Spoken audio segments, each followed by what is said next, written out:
Imagine this for a moment. You are completely cut off from civilization. No cities, no electricity, no markets, just nature, water, and your own skills. A young man from Vietnam chose exactly this life. One day, he made a bold decision to build a fully self-sufficient floating island in the middle of the water with his own hands. It may sound unbelievable, but this dream led him deep into a dense jungle, to a hidden and isolated lake. All around him, silence and unknown dangers. This is where the hardest challenge of his life began. His first task, building a floating foundation. He discovered the perfect material, bamboo, strong, lightweight, and naturally buoyant. He cut bamboo after bamboo, tying them together to form a large raft. Without any rope, he crafted strong bindings from bamboo fibers themselves. Slowly,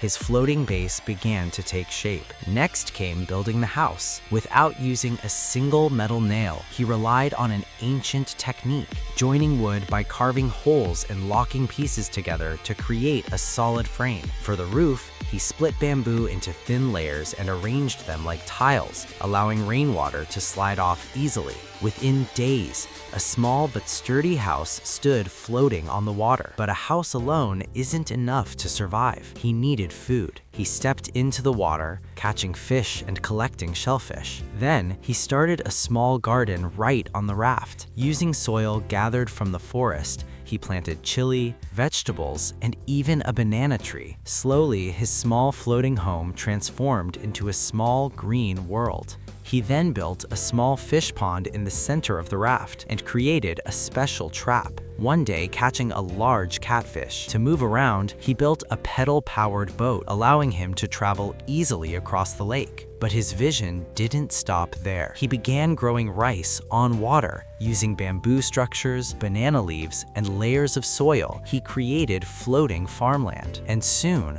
rice began to grow. One day, while walking in the jungle, he noticed a clear path, a sign that animals frequently passed through. So he set a trap, catching 2 wild chickens, not for immediate food, but as an investment for the future. He built them a small shelter and started a mini farm. For his garden, he needed pollination, so he brought in bees. Carefully relocating a wild hive, he created a new home for them. Soon, his island buzzed with life and rewarded him with honey. Finally, the time came to harvest. From the rice he grew with his own hands, he made his first meal. After so long, eating that rice became one of the happiest moments of his life. A year ago, he arrived here completely alone. Today, in front of him stands a fully self-sufficient floating village. Fish farms, vegetable gardens, rice fields, chicken coops, and beehives, all built by his own hands. This place is not just a floating island. It's a symbol of his patience, hard work, and creativity.